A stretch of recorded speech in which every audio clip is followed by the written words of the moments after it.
Guys, the retirement statistics of Kenyans are scary. You need to listen to this and think about your future.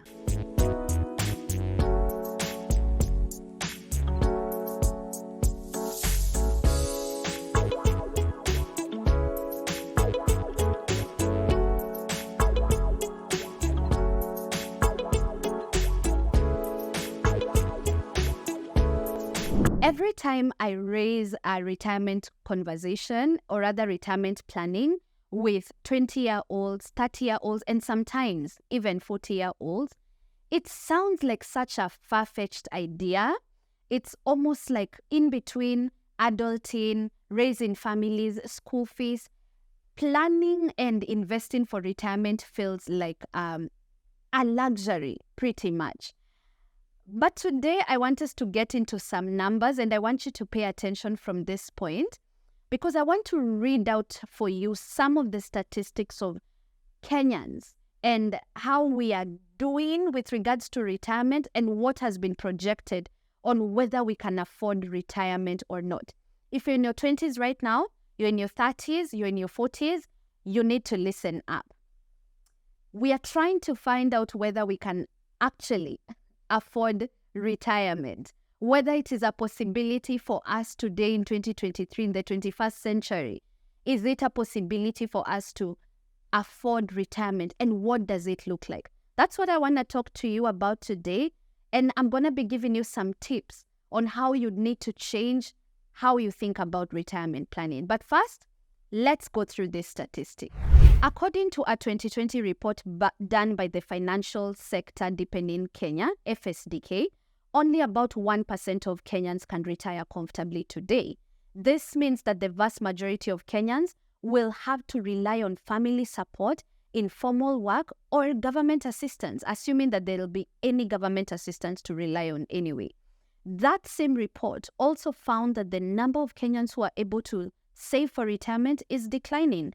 In 2010, about 15% of Kenyans had a formal retirement plan.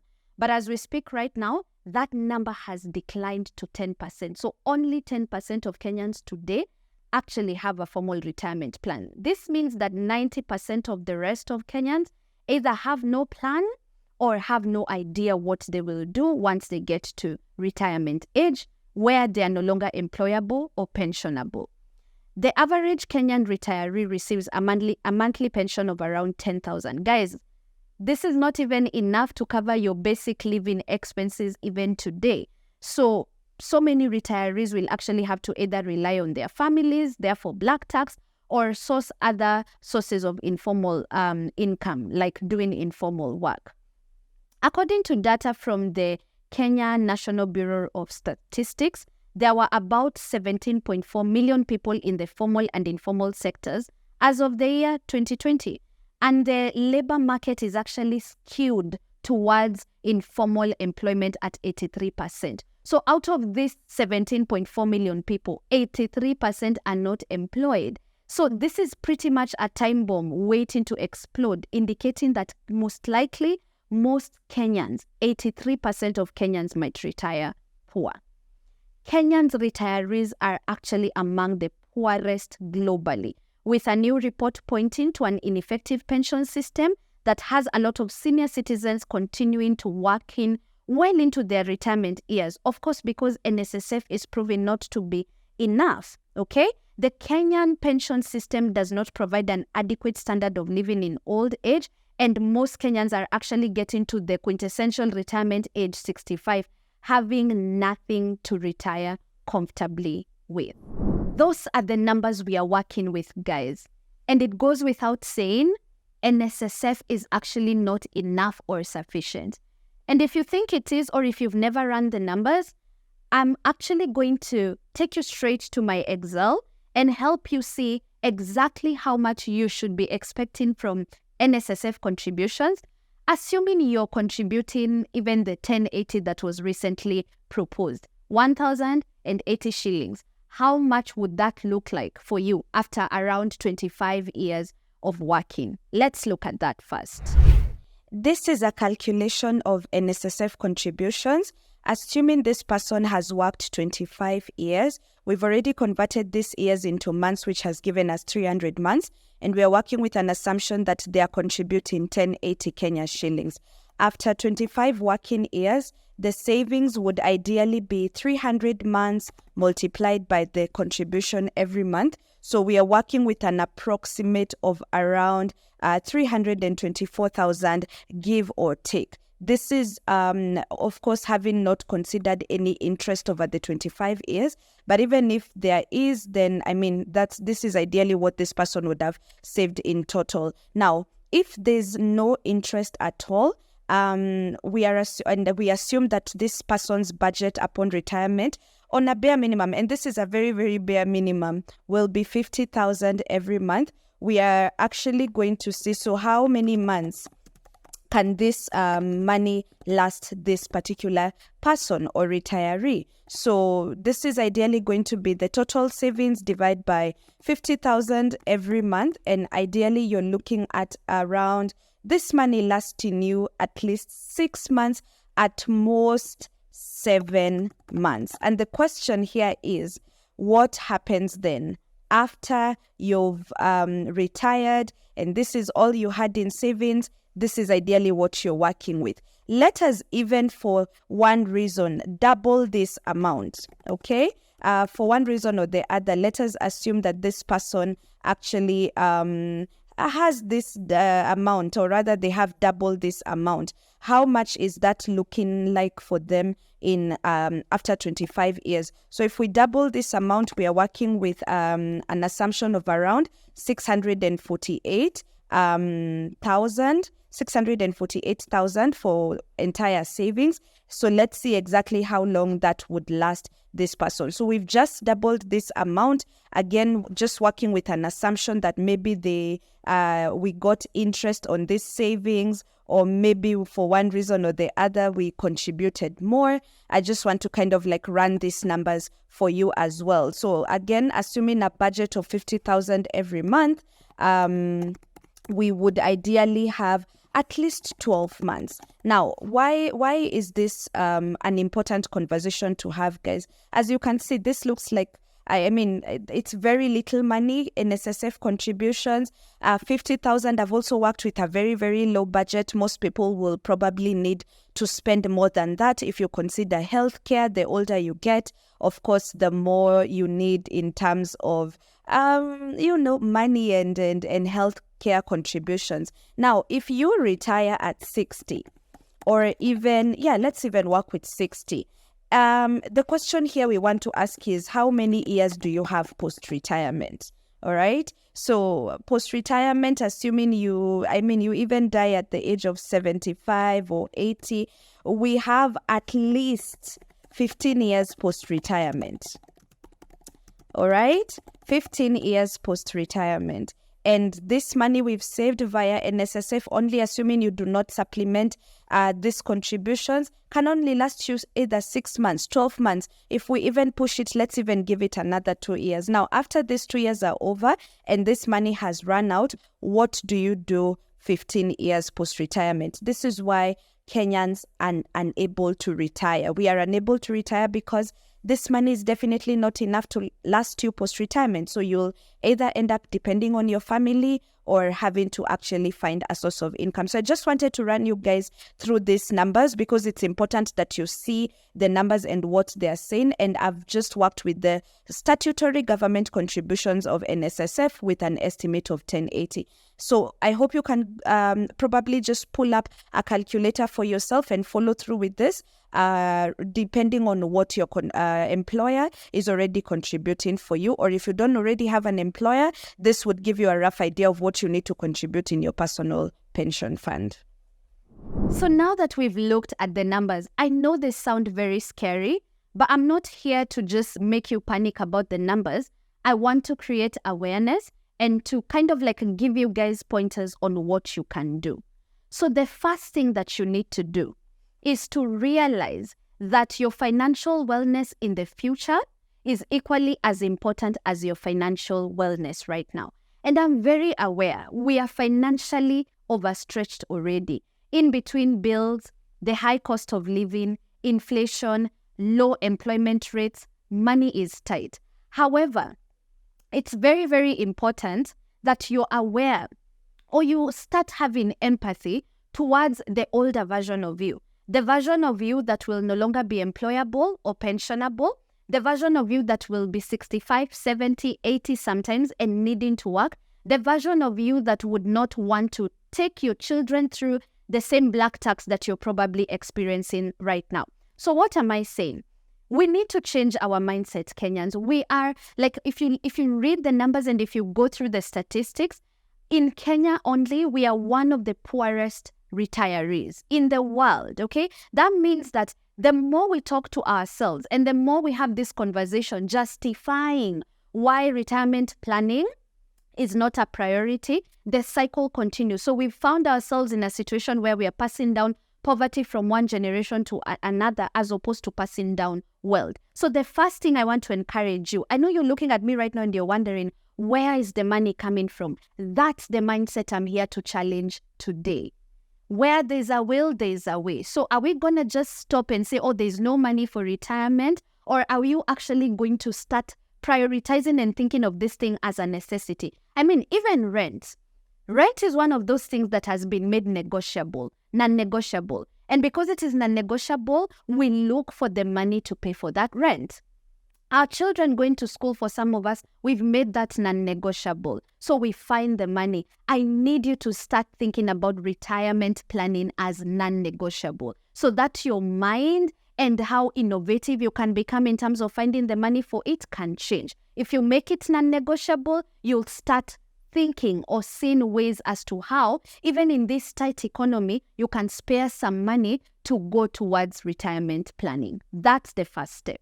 The second thing that you need to do is to budget for what you have and open a personal pension fund to start contributing towards that. Now, a standard 10% of your income going into pension funds is a good place. It's a good place to start. Now, you're probably hearing me talking about a personal pension fund and you're like, what is that? Now, listen, most people who are employed have two things going on for them. Number one, your employer will definitely deduct you NSSF because that is mandatory, but we've already looked at the numbers and you've seen for most people that is not sustainable to kind of like sustain you throughout post-retirement years. So once you find out that your employer is only doing NSSF, you can supplement that with a personal pension fund. If you're lucky enough, your employer has both NSSF and a private company pension fund, still run the numbers like I showed you,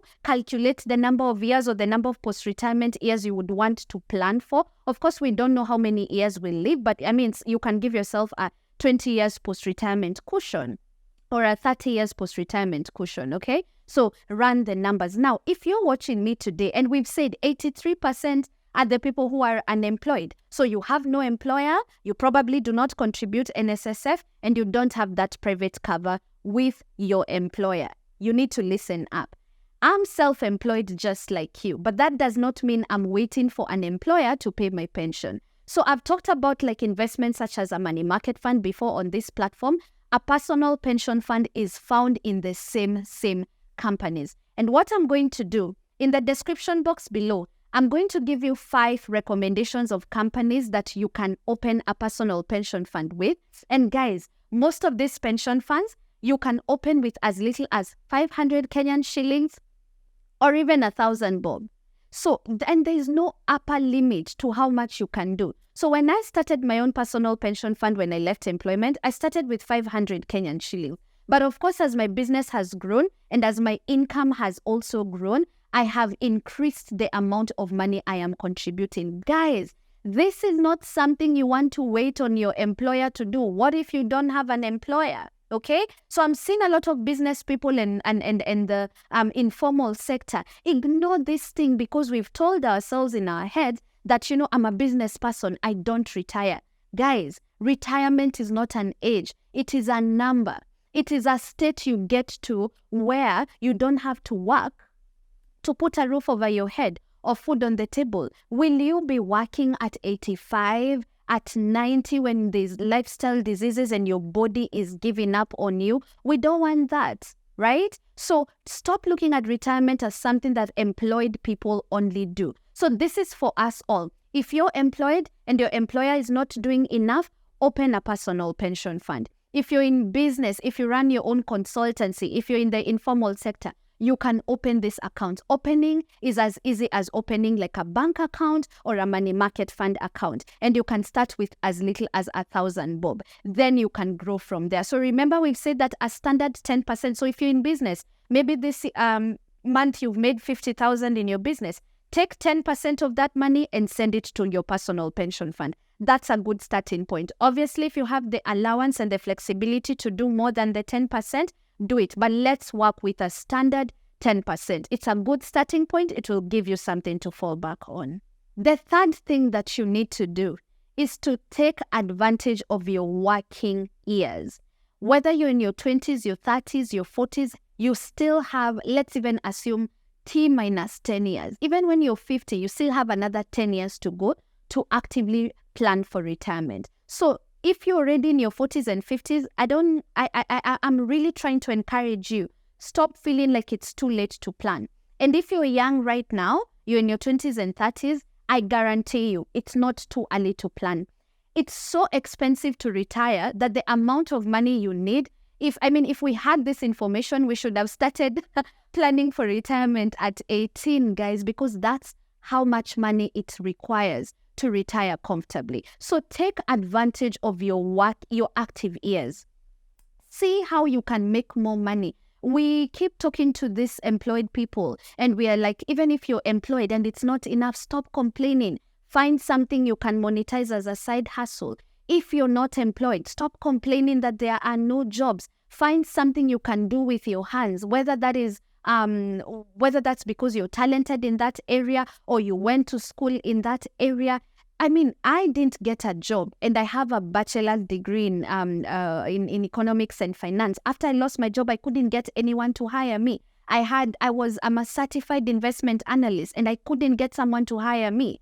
So everyone is going through this season. We are all going through joblessness, right? So don't use that as an excuse. Find something you can do. I sat down one day and I was like, you know what? No one is hiring me, but you know what I have? I have head knowledge and I have bundles. And then there's social media and there are people who need this information. And that's how the Legacy Hub Kenya was born. So I want to challenge you today. The government is not coming to save you.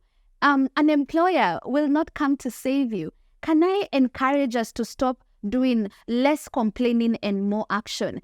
Look at what you have right now and ask yourself, what do I have in my hand? What can I do to make more money? So many of us are fixated on that retirement is inaccessible, that it is a luxury, that we are not looking at the fact that right now you are not yet retired. You're not yet old. You're not unemployable or not pensionable yet. Okay? So right now, you still have some time. Even if it's 5 years, there's still time. Be very actively involved in seeing how you can start generating money and planning towards this retirement, or rather directing money towards retirement planning. So take advantage of your active working years and start generating some additional money. Also, be comfortable with living within your means, okay? So as you're generating this money, most of us make more money, and the more money we make, the more advanced our lifestyle becomes. So you make more money, you buy a new car. You make more money, you take your children to a more expensive school. You make more money, you start making your nails at a more expensive place. A lot of this money that is going towards lifestyle choices could be going towards ensuring that as an old man, as an old woman, you will have dignity. Lastly, realize that there is a loan for pretty much everything under the sun other than retirement. No one will loan you money, no institution and no entity will loan you money to go retire with. So if at any given point you've ever wondered whether it is a priority, today's video should serve as a reminder that this should be one of your top priorities. I keep telling people, make 2 of these accounts your priority. Your emergency fund, which protects you in the now, and your retirement fund or your personal pension fund, which protects you in the future. The goal is to empower ourselves to be able to run the numbers and to be able to start seeing, okay, the question I want to leave you with here today, guys, is what would I want my money to do for me? That's the most important thing. Retirement is not just about reaching or attaining that retirement age. It's about, can you afford healthcare?